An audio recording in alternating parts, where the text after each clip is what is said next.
नमस्कार दोस्तों, मैं सुभाष जयपाल आपका एक बार पुनः स्वागत करता हूं। अपने जो इलेक्ट्रिशियन थ्योरी का क्रैश कोर्स स्टार्ट किया था उसकी आज अपने नेक्स्ट क्लास स्टार्ट करने जा रहे हैं। तो सभी स्टूडेंटों से मेरा निवेदन है कि चैनल को सब्सक्राइब करें, लाइक करें, शेयर करें और बेल आइकन के बटन को पुश करें तो आपको क्लास का नोटिफिकेशन मिल पाएगा। और साथ साथ में क्लास के नोट्स जरूर बनाते रहे जो आपके आगे काम में आएंगे, क्योंकि जैसे आपकी परीक्षा नजदीक होगी तो आप प्रत्येक क्लास को देख नहीं पाओगे। तो जब आपके नोट्स, खुद के नोट्स तैयार होते हैं, लोगों के नोट्स नहीं देख सकते। अगर खुद के नोट्स बनाए खुद के समझ में आएंगे, औरों के समझ में नहीं आते, तो खुद के नोट्स साथ साथ में तैयार करते रहो दोस्तों। अब देखो, अग्नित्र के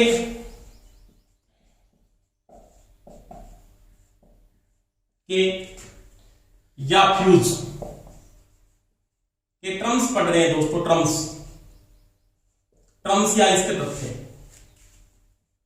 क्या क्या तथ्य हैं। पहली बात आपने पढ़ा होगा दोस्तों, फ्यूज कैरियर, इसके बारे में पढ़ेंगे। एक नंबर बात करेंगे इसके फ्यूज कैरियर। फ्यूज कैरियर क्या होता है? फ्यूज कैरियर क्या है दोस्तों? आपके पास एक फ्यूज होता है ना, जैसे आपने क्रिकेट फ्यूज देखा होगा। फ्यूज कैरियर क्या है? जिस भाग में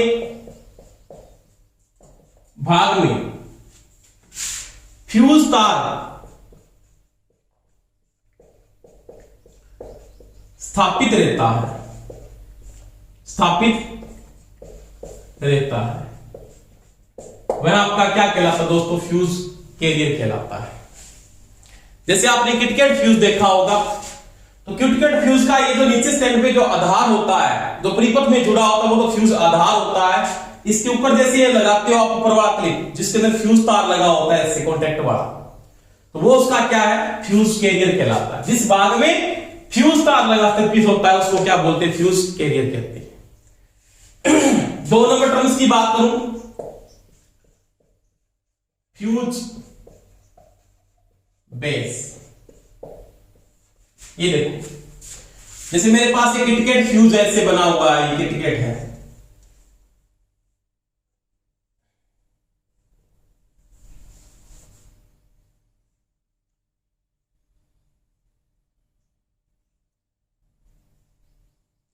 अब इसका यहां पे कॉन्टेक्ट आई सप्लाई ऐसे परिपथ के साथ जुड़ जाता है, ऐसे परिपथ में मैंने इसको जोड़ दिया।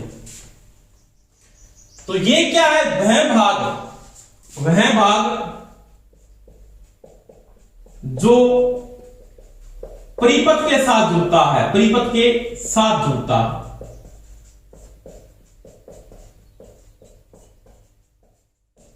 वह क्या कहलाता है? फ्यूज बेस कहलाता है। ये परिपथ के साथ जुड़ा होता है। कैरियर बाहर निकल सकता है, बेस बाहर नहीं निकलता। इसके ऊपर आप क्या लगाते हो बाद में? इसके ऊपर आप स्थापित करते हो बाद में किसको? फ्यूज कैरियर को। तो वह भाग जो परिपथ के साथ जुड़ता है वह क्या कहलाता है? फ्यूज का बेस कहलाता है। क्या कहलाता है दोस्तों? फ्यूज का बेस कहलाता है। तो ये किसकी बात की मैंने? फ्यूज के बेस की बात की। यानी फ्यूज का बेस क्या है? तो वह भाग जो परिपथ के साथ जुड़ा रहता है वह उसका क्या कहलाता है? फ्यूज का बेस कहलाता है। उसके बाद 3 नंबर बात देखो, फ्यूज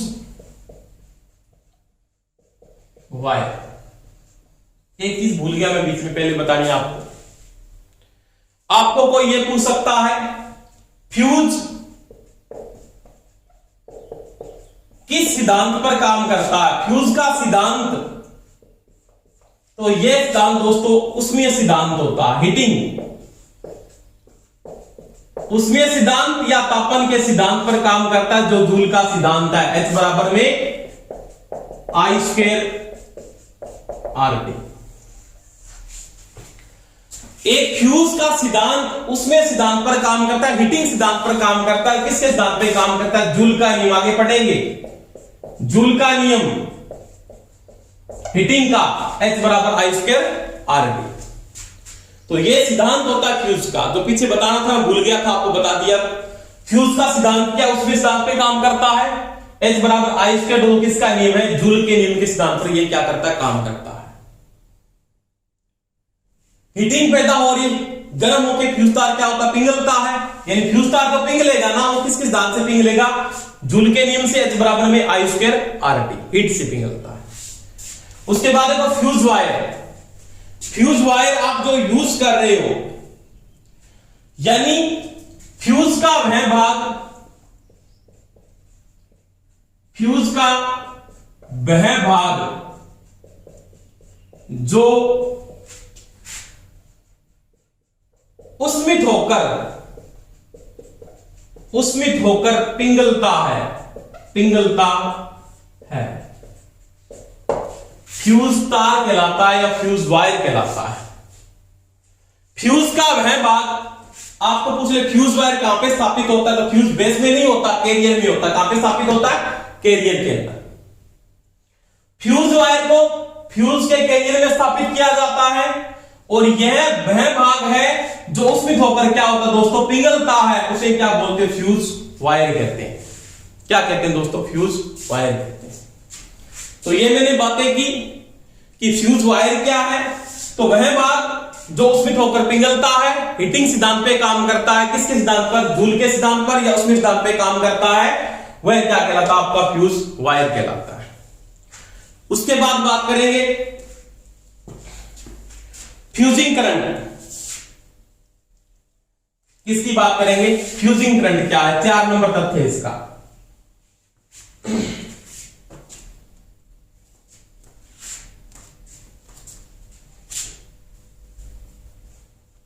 चार number, fusing current. Fusing current का मतलब,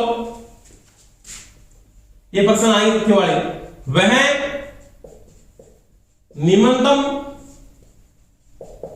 धारा जिस पर फ्यूज तार पिघल जाता है, क्या कहलाता दोस्तों, फ्यूजिंग करंट कहलाता है। यानी मैंने क्या किया, 15 एम्पीयर का फ्यूज लगा दिया, जैसे करंट का मान 15 से ज्यादा होगा तो उसको बोलेंगे निम्नतम न्यूज। अधिकतम 100 भी हो सकता है ना, 1000 भी हो सकता है। तो वह निम्नतम धारा कितनी सहन कर सकता है, वो निम्नतम, अधिकतम तो कितनी हो सकती है, लाखों में भी हो सकती है ना। तो वह निम्नतम धारा या निम्नतम अधिकतम में फंस मत जाना, वह निम्नतम धारा जिस पर फ्यूज तार पिघल जाता है वो उसका क्या कहलाता है, फ्यूजिंग करंट कहलाता है। क्या कहलाता है दोस्तों, फ्यूजिंग करंट कहलाता है। उसके बाद देखो करंट रेटिंग, फ्यूज की करंट रेटिंग। फ्यूज की करंट रेटिंग, आपको रेटिंग के नाम से मेरे को पता लगा, आपको पूछे फ्यूज की क्षमता किसमें ली जाती है, या फ्यूज तार का फ्यूज का निर्धारण किसमें किया जाता है, तो फ्यूज का निर्धारण किया जाता है दोस्तों एम्पियर में। करंट के साथ काम करता है, फ्यूज का जो निर्धारण होता है वो किसमें होता है, निर्धारण, यानी अग्नित्र का निर्धारण किसमें करते हैं, तो एम्पियर में किया जाता है। कितने एम्पियर का फ्यूज है, 5 एम्पियर का, 10 एम्पियर का, 15 एम्पियर का, 100 एम्पियर का, 1000 एम्पियर का। तो फ्यूज का जो निर्धारण किया जाता है वो किसमें करते हैं, एम्पियर में करते हैं। अब मैं किसकी बात कर रहा था, रेटिंग की बात कर रहा हूं। तो वह अधिकतम धारा, आप देखो यहां पे, वह अधिकतम धारा जो फ्यूज तार बिना पिघले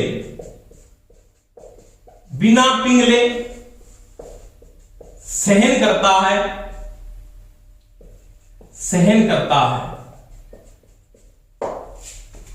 और परिपथ समय क्या करता है, काम करता है। यानी ये क्या करता है कि फ्यूज की वह अधिकतम धारा जहां बिना पिघले वह क्या करता है, सहन करता है, वह क्या कहलाती है, उसकी फ्यूज की रेटिंग कहलाती है। इसको फ्यूज की करंट रेटिंग बोलते हैं, या फ्यूज की रेटिंग बोलते हैं, या फ्यूज का रेटिंग करंट बोलते हैं। यानी कितनी धारा अधिकतम, जैसे मैंने 15 एम्पीयर का फ्यूज वायर 15 एम्पीयर उसकी अधिकतम धारा सहन करने की, इसमें न्यूनतम आएगा इसमें अधिकतम आएगा, ये ध्यान रखना। अधिकतम और न्यूनतम में फंस मत जाना। अगर फ्यूजिंग करंट की बात करें तो न्यूनतम लिखेंगे और यहाँ पे अधिकतम, क्योंकि वो कितने पे पिघलता है वो तो अलग बात है, उससे ज्यादा भी हो सकती थी ना। और ये कितने अधिकतम सहन कर सकता, उसके बाद ये सहन नहीं करेगा। यानी फ्यूजिंग करंट क्या है, ये अलग चीज है। फ्यूज की करंट रेटिंग में क्या चीज कहता है कि वह अधिकतम धारा जो फ्यूज तार बिना पिघले सहन करता है और परिपथ को क्या करता है, उसमें काम करवाता है, तो वह उसका क्या कहलाता है दोस्तों, उसकी करंट रेटिंग कहलाती है, फ्यूज की करंट रेटिंग कहलाती है। यानी फ्यूज की करंट रेटिंग की मैंने बात की थी। उसके बाद देखो इसके अगले तथ्य में फ्यूजिंग फैक्टर, इसकी बात पढ़ेंगे 6 नंबर।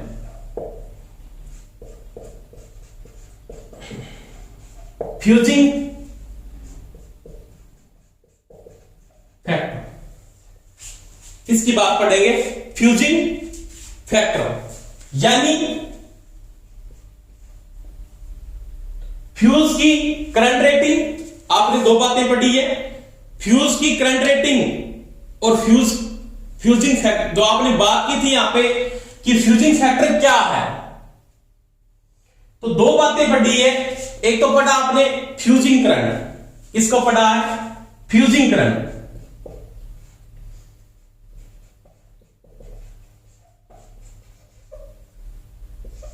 फ्यूजिंग करंट वह करंट रेटिंग,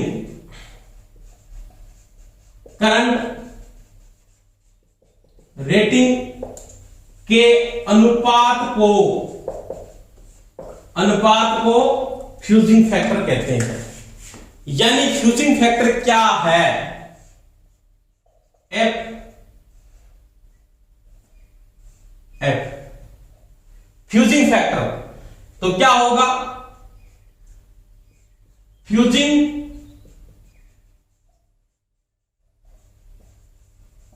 करंट बटा करंट रेटिंग, इन दोनों के अनुपात को फ्यूजिंग फैक्टर कहा जाता है। फ्यूजिंग क्या कहते हैं, फैक्टर कहते हैं। इसका कोई मात्रक नहीं होता क्योंकि अनुपात है। और ध्यान रख लेना फ्यूजिंग फैक्टर का मान 1 से हमेशा ही ज्यादा होगा। ये प्रश्न आ जाता है, फ्यूजिंग फैक्टर का जो मान होगा ना, फ्यूजिंग फैक्टर का जो मान वो 1 से हमेशा ही क्या होगा दोस्तों, ज्यादा होगा।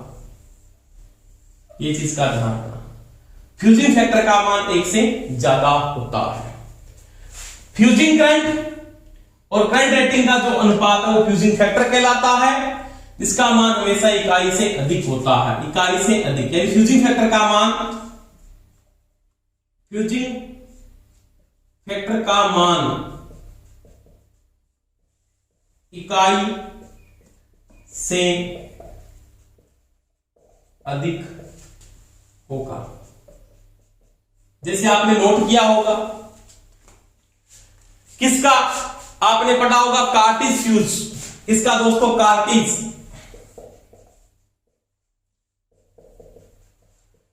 फ्यूज का जो फ्यूजिंग फैक्टर होता है वो 1.4 से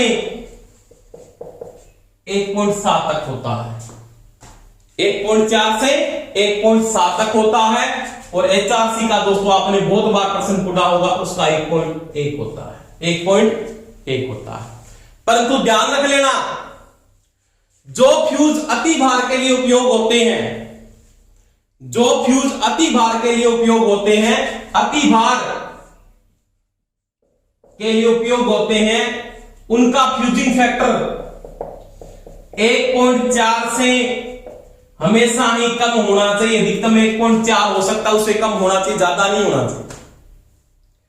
जो फ्यूज अति भार के लिए उपयोग होते हैं उनका फ्यूजिंग फैक्टर 1.4 से कम होना चाहिए, ज्यादा नहीं होना चाहिए दोस्तों। ये चीज का ध्यान रख लेना, अगर ज्यादा होगा तो ओवरलोडिंग कंडीशन में ज्यादा समय के लिए वो चलेगा। तो ये मैंने बात की दोस्तों किसकी, फ्यूजिंग फैक्टर की। तो फ्यूजिंग फैक्टर क्या है? फ्यूजिंग करंट और करंट रेटिंग का अनुपात है, जिसका मान इकाई से हमेशा ही ज्यादा होता है। जो कार्टेज फ्यूज के लिए 1.4 से 1.7 तक होता है, और जो कार्टेज फ्यूज जब अति भार के लिए उपयोग होता है तो उसका मान 1.4 से कम होना चाहिए। HRC का 1.1 लेके चलते, क्योंकि इसको अति भार के लिए उपयोग नहीं करते, इसको ज्यादातर शॉर्ट सर्किट के लिए लगाया जाता है, क्योंकि इसको ज्यादा इंडस्ट्रियल एरिया में यूज करते हैं। इसको घरेलू क्षेत्र में उपयोग में नहीं लगाया जाता, इसको औद्योगिक क्षेत्र में ज्यादा उपयोग किया जाता है। घरेलू क्षेत्र में ज्यादा किसका उपयोग करते हैं? कार्टेज का करते हैं। देखो, अपने बात कर रहे थे फ्यूजिंग करंट की और किसकी? करंट रेटिंग की बात की थी। तो मैंने बात की थी फ्यूजिंग फैक्टर, फ्यूजिंग फैक्टर का मान 1 से क्या होता है दोस्तों? ज्यादा होता है। जिसमें अपने बात की थी जो किटकैट फ्यूज है ना, किटकैट, इसका फ्यूजिंग फैक्टर की बात की तो वो 1.4 से 1.7 तक होता है। और HRC है ना, HRC हाई पैचिंग कैपेसिटी का जो फ्यूज है, उसका जो फ्यूजिंग फैक्टर होता है वो 1.11 होता है। मैंने बात भी की कि जो ओवरलोडिंग के लिए फ्यूज यूज होते हैं, अति भार के लिए जो फ्यूज काम में आते हैं ना, उनका फ्यूजिंग फैक्टर 1.4 तक होना चाहिए, उससे ज्यादा नहीं होना चाहिए, ये ध्यान रख लेना। अब मैं बात करूंगा फ्यूजिंग फैक्टर में, यानी अगर इसका मान ज्यादा है, यानी आप अगर बात कर रहे हो कि फ्यूजिंग करंट क्या है, तो मैंने क्या बात की थी कि फ्यूजिंग करंट था ना, वो क्या है? फ्यूजिंग करंट और करंट रेटिंग का अनुपात है। फ्यूजिंग करंट और करंट रेटिंग का अनुपात है, और इसका मान 1 से क्या होगा? ज्यादा होगा। तो ध्यान रख लेना एक बात का ये भी कि फ्यूजिंग करंट का मान हमेशा ही ज्यादा होता है करंट रेटिंग से। ये भी आप दोस्तों नोट कर लेना बात में। आपको पूछे फ्यूज में कौन सा कंडीशन सही है, तो इसकी ये भी कंडीशन सही है। फ्यूजिंग करंट का मान करंट रेटिंग से हमेशा ही क्या होगा? ज्यादा होगा। दूसरी बात, फ्यूजिंग करंट का मान हमेशा 1 से क्या होता है? ज्यादा होता है। बात समझ में आई दोस्तों मेरी? इसके बाद देखो अगला टर्म्स की बात करें, 7 नंबर की बात करेंगे, जिसके बारे में बात कर रहा हूं मैं, उसको बोलते हैं इसका प्रयाग टाइम। क्या पढ़ेंगे दोस्तों? प्रयाग टाइम, यानी फ्यूज का प्रयाग टाइम क्या है, यानी फ्यूज का प्रयाग टाइम क्या होता है। तो फ्यूज में फॉल्ट होने में, यानी एक फ्यूज है उसमें फॉल्ट उत्पन्न होने में अधिकतम समय, कितना समय मेंटेन कर रहा है वो, यानी एक फ्यूज के अंदर, एक फ्यूज में फॉल्ट उत्पन्न होने से अधिकतम धारा तक का समय, फ्यूज में फॉल्ट उत्पन्न होने पर अधिकतम धारा का समय, यानी एक फ्यूज में फॉल्ट उत्पन्न होने में अधिकतम धारा का जो समय है उसका क्या कहलाता है दोस्तों? प्रयाग टाइम कहलाता है। जैसे मैं बात करता हूं कि आपके पास एक करंट की रेंज की बात की मैंने, यहां पे फॉल्ट पैदा हुआ इस कंडीशन के ऊपर, मानिए इस कंडीशन पे फॉल्ट पैदा हो गया, दोस्त आ गया परिपथ में, चाहे वो ओवरलोडिंग में आया चाहे वो शॉर्ट सर्किट में आया, अधिकतम धारा यानी यहां तक पहुंचता है, यहां पे फॉल्ट उत्पन्न हुआ और ये अधिकतम तक पहुंचता है, यानी यहां पे तो फॉल्ट उत्पन्न होता है और यहां पे ये मैक्सिमम रेंज तक पहुंचता है, तो वो उसका समय है, यानी यहां से लेके यहां तक का जो टाइम है, ये जो टाइम है ना, यहां से लेके यहां तक का जो टाइम है, ये जो टाइम है उसको क्या बोलते हैं दोस्तों? प्रयाग टाइम कहा जाता है। क्या बोलते हैं? प्रयाग टाइम। यानी फ्यूज का प्रयाग टाइम क्या है? तो फ्यूज में फॉल्ट उत्पन्न होने पर अधिकतम धारा का समय, यानी यहां से लेके यहां तक धारा का अधिकतम मान तक पहुंचती है, यहां से लेके यहां तक अधिकतम मान तक ये पहुंची है, उसका जो टाइम है उसका क्या कहलाता है दोस्तों? प्रयाग टाइम कहलाता है। क्या कहलाता है? प्रयाग टाइम। उसके बाद बात करें arcing time. Arcing time time की अगर मैं बात करता हूं कि फ्यूज का आर्किंग टाइम क्या है, अधिकतम फॉल्ट करंट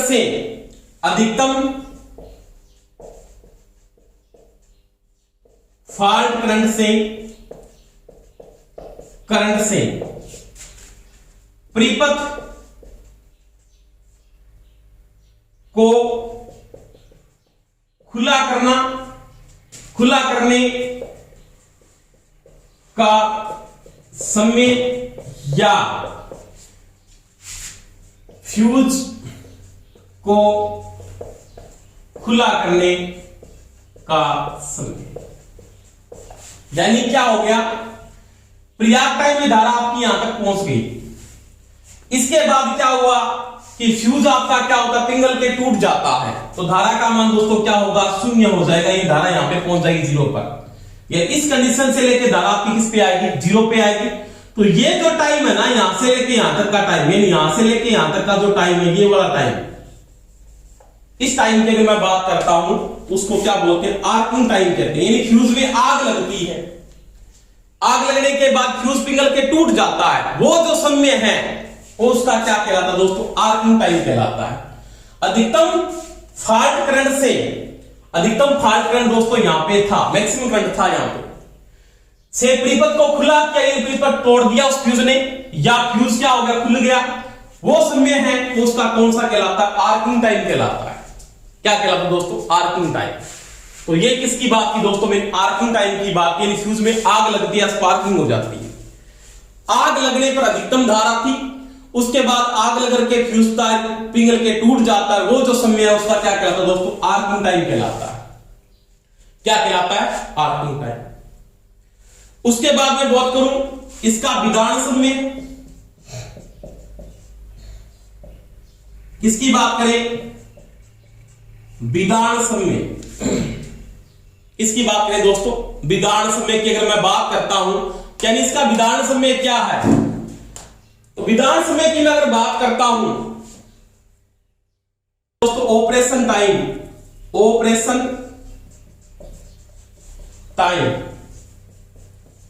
तो ये क्या है, पर्याप्त टाइम प्लस आर्किंग टाइम का योग है। पर्याप्त टाइम और आर्किंग टाइम का क्या है दोस्तों, योग है। यानी क्या बोलता है कि आपके पास विधान समय क्या है, तो वह समय जिसके अंदर फ्यूज वायर पिघल कर परिपथ को तोड़ देता है, यानी वो पिघलने की कंडीशन में यहां से आया था और यहां तक पहुंचने में पूरा जो समय है, यहां से लेके यहां तक का जो पूर्ण समय है दोस्तों, उसको बोलते हैं विधान समय या ऑपरेशन टाइम। जो पर्याप्त टाइम और आर्किंग टाइम का क्या होता है, योग होता है। तो जिस समय के अंदर फ्यूज तार पिघल कर परिपथ को क्या करता है, तोड़ देता है, वह उसका विधान समय या ऑपरेशन टाइम कहलाता है। ऑपरेशन टाइम क्या है, पर्याप्त टाइम, और आर्किंग टाइम का क्या है दोस्तों, योग होता है। तो ये मैंने दोस्तों बात की थी इसके टर्म्स की, यानी फ्यूज के टर्म्स के बारे में पढ़ा आपने। तो टर्म्स के बारे में अगर मैं बात करता हूं तो आर्किंग टाइम आपको ध्यान रखना है, जो फ्यूज ओवरलोडिंग में काम आते हैं, अति भार के लिए, उनका आर्किंग टाइम दोस्तों क्या होता है, ज्यादा होता है। और जो शॉर्ट सर्किट में काम आते हैं, लघु परिपथ में काम लिए जाते हैं, उनका आर्किंग टाइम बहुत कम होता है। जैसे आप आर्किंग टाइम की बात करो, एचआरसी फ्यूज है ना, एचआरसी फ्यूज, हाई रिपेचिंग कैपेसिटी का जो फ्यूज है, इसका आर्किंग टाइम बहुत कम होता है। यानी ऑपरेशन टाइम इसके जो यूज करोगे, ऑपरेशन टाइम इसका बहुत कम होता है। एसी का हाफ साइकिल, एसी का हाफ साइकिल का मतलब होता है 0.01 सेकंड, इसका लगभग क्या है, आर्किंग टाइम है 0.013 सेकंड होता है पूर्ण, देखें इसका आर्किंग टाइम। तो ये शॉर्ट सर्किट के लिए काम आता है। जो ओवरलोडिंग में काम आता है, उनका ऑपरेशन टाइम हमेशा ही क्या होता है दोस्तों, ज्यादा होता है। तो यहां पे ध्यान रखना पड़ेगा दो बातें। पर्याप्त टाइम क्या है, दोबारा मैं रिपीट कर रहा हूं, पर्याप्त टाइम क्या है, फ्यूज में फॉल्ट उत्पन्न होने पर अधिकतम धारा का समय, यानी यहां पे फॉल्ट आया था, उसके बाद करंट आपका फ्लो होगा जब तक वो टूटेगा नहीं, उसमें हीटिंग पैदा होने में जब तक समय चलेगा, यानी मैक्सिमम धारा कहां तक पहुंच जाती है फॉल्ट आने के बाद, तो वो उसका क्या है, पर्याप्त टाइम है। उसके बाद जैसे वो पर्याप्त टाइम पे पहुंचा, उसमें क्या लगी, आग लगी फ्यूज में, आर्किंग शुरू हो गई। आर्किंग शुरू होते ही फ्यूज टूटना शुरू होता है। जैसे टूट गया फ्यूज, आर्किंग शुरू हुई, उसके बाद फ्यूज टूट गया, उसमें जो समय लगा उसको क्या बोलते हैं, आर्किंग टाइम बोलते हैं। अब देखो विधान समय या ऑपरेशन टाइम है ना, जो वो आर्किंग, ये क्या पर्याप्त टाइम और आर्किंग समय का क्या है, योग है। यानी यहां से फॉल्ट हुआ, यहां तक चला, इसके बाद यहां से पिघलना शुरू हुआ, यहां पे आके शून्य हो गई धारा, तो यहां से लेके यहां तक का जो टाइम, संपूर्ण टाइम है, उसको क्या बोलते हैं दोस्तों, विधान समय या बोलते ऑपरेशन टाइम। तो ये इसके टर्म्स है। क्या थे दोस्तों, टर्म्स है। इसके बाद अपने पढ़ेंगे फ्यूज के टाइप्स, कितने प्रकार के फ्यूज मुख्य रूप से अपने काम में आते हैं उसके बारे में पढ़ेंगे। जैसे मैं बात करता हूं कि फ्यूज के जो टाइप्स पढ़ोगे आप, तो टाइप्स में मैं अगर बात करता हूं,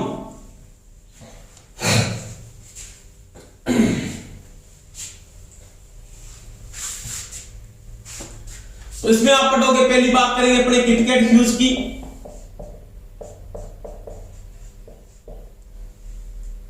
दो नंबर बात करेंगे कार्टिस फ्यूज।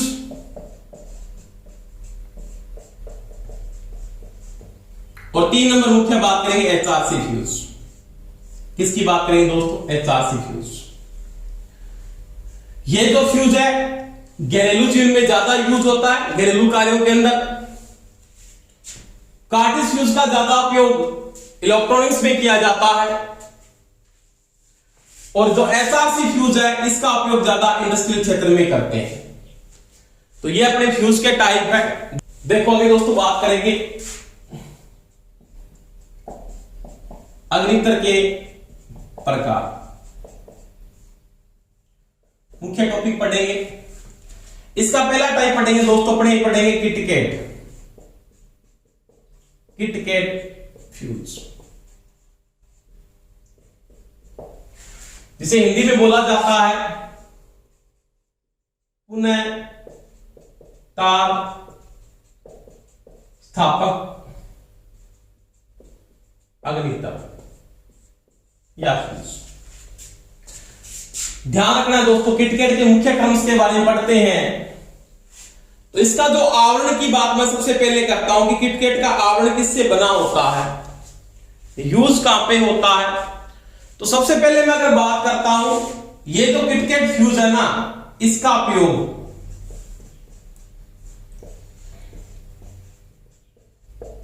अति भार के लिए किया जाता है, अति भार के लिए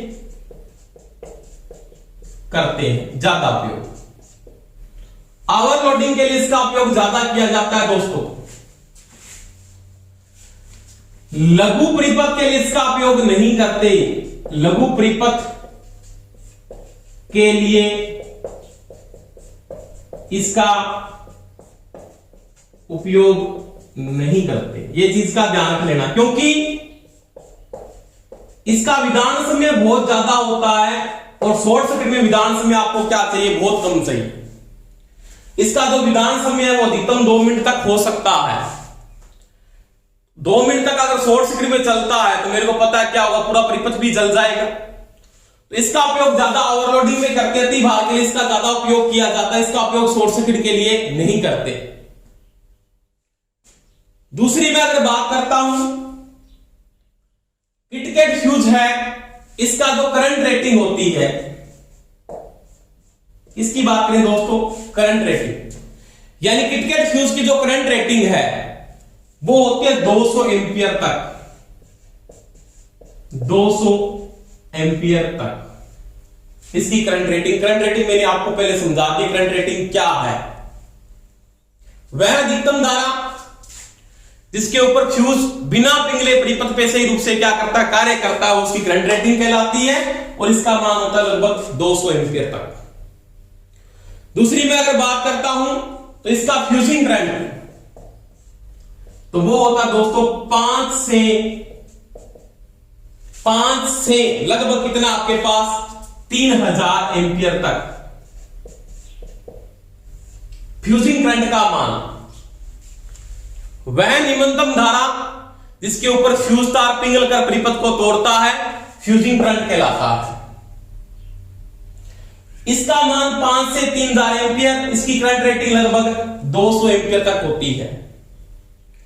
दूसरी बात करूं मैं इसके विधान समय की अगर आप बात करते हो तो इसका जो विधान समय है ना, विधान समय ध्यान रखना दोस्तों, विधान समय यानी ऑपरेशन टाइम 2 मिनट तक होता है, यह ध्यान रखना। तभी तो इसको शॉर्ट सर्किट के लिए उपयोग नहीं किया जाता। इसका विधान समय 2 मिनट तक होता है, तभी इसे शॉर्ट सर्किट के लिए उपयोग नहीं करते। किसके लिए उपयोग करते हैं? अतिभार। अधिकतम लिखाया भी नहीं, अधिकतम होता है। दूसरी मैंने बात की इसका फ्यूजिंग फैक्टर, जो आपने पहले वैसे पढ़ लिया, फ्यूजिंग फैक्टर 1.4 से 1.7 तक, और जब इसको ओवरलोडिंग के लिए यूज करते हैं तो 1.4 से कम होना चाहिए, ज्यादा नहीं होना चाहिए। तो इसका फ्यूजिंग फैक्टर है वो 1.4 से 1.7 तक होता है, ये चीज ध्यान रखना। उसके बाद देखो इसमें बात करें इसका यानी फ्यूज बना किसका होता है, तो बना किसका होता है? ये चीनी मिट्टी का। यानी फ्यूज किसका बना होता है? इसका आवरण किसका बना होता है? यानी इसका आवरण चीनी मिट्टी या क्या बोलते हैं दोस्तों, पोर्सलिन। किससे बनाते हैं? चीनी मिट्टी या पोर्सलिन से इसका आवरण, यानी इसका जो वही आवरण का जो शेप है, जैसे इसका आधार की मैंने बात की, इसको अपने क्या बोलते हैं? फ्यूज का बेस, फ्यूज का कैरियर किससे बना होता है? वो बना होता है चीनी मिट्टी से, या किससे बना होता है? पोर्सलिन से। आगे मैं इसके टर्म्स की मैं अगर बात करता हूं, देखो नॉर्मल बातें आपने की, अग्नित्र है, इसमें किटकट की बात कर रहे हैं, पुनः तापस्थापक फ्यूज कहते हैं, अग्नित्र कहा जाता है। अति भार के लिए उपयोग ज्यादा करके लघु परिपथ के लिए इसका उपयोग नहीं किया जाता, क्योंकि इसका विधान समय क्या है? बहुत ज्यादा है। इसका फ्यूजिंग फैक्टर 1.4 से 1.7 होता है। इसकी करंट रेटिंग 200 एंपियर तक होती है। इसका फ्यूजिंग करंट है 5 से 3,000 एंपियर तक होता है। इसका आवरण यानी ये किसका बना होता है? तो ये चीनी मिट्टी या किससे बनाया जाता है दोस्तों? पोर्सिलिन से बनाया जाता है। इसके बाद देखो आगे मैं बात करता हूं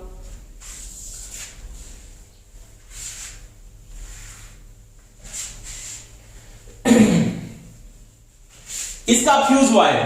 नेक्स्ट टर्म्स की मैं बात करूंगा फ्यूज वायर, यानी किटकट का जो फ्यूज वायर है,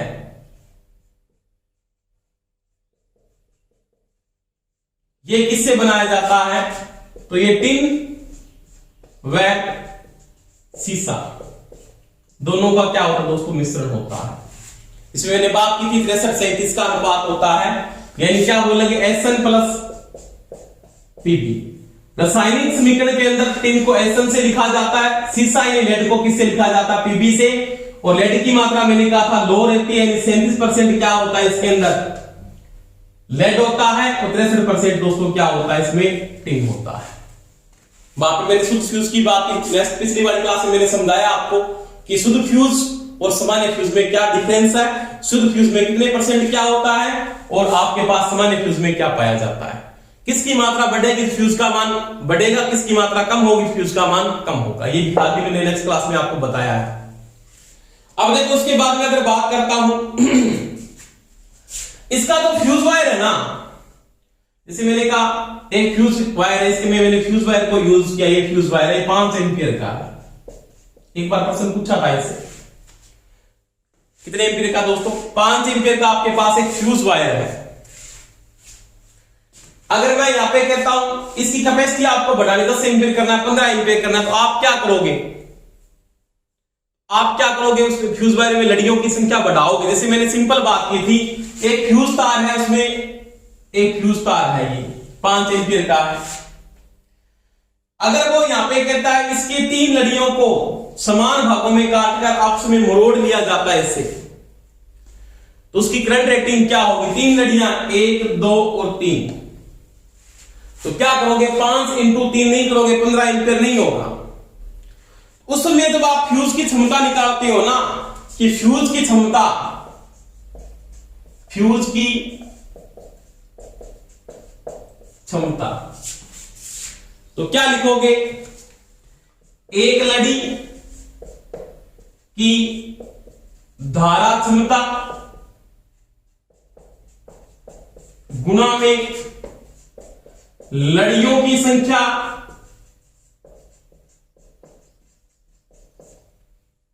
गुणा में 0.8।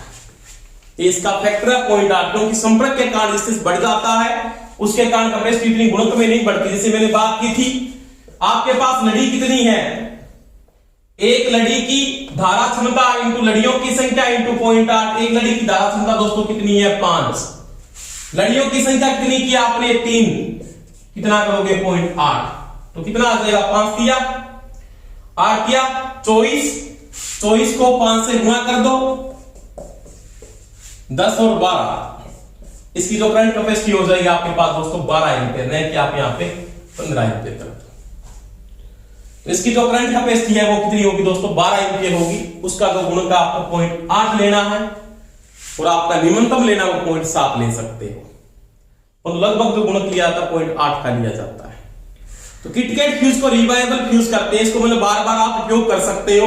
तो ध्यान रखना वहां पे एक लड़ी की धारा क्षमता इंटू लड़ियों की संख्या, यानी कितनी लड़ियां आप डाल सको, बोलेगा आपके पास कि मेरे पास एक तार है, उसकी करंट कैपेसिटी 10 एम्पीयर है, उसको 3 लड़ियों में बांट के या 4 लड़ियों में बांटकर मरोड़ा जाता है, तो कितने एम्पीयर का फ्यूज बनेगा, 10 इंटू 4 इंटू 0.8, 8 चौका 32, 3.2 को 10 से गुणा करो, कितनी आ जाएगी, 32 एम्पीयर, नहीं कि आप 40 एम्पीयर कर दो। तो ये मैंने बात की किटकैट की फ्यूज की सामान्य बातें। तो आगे अपने नेक्स्ट पढ़ेंगे। धन्यवाद।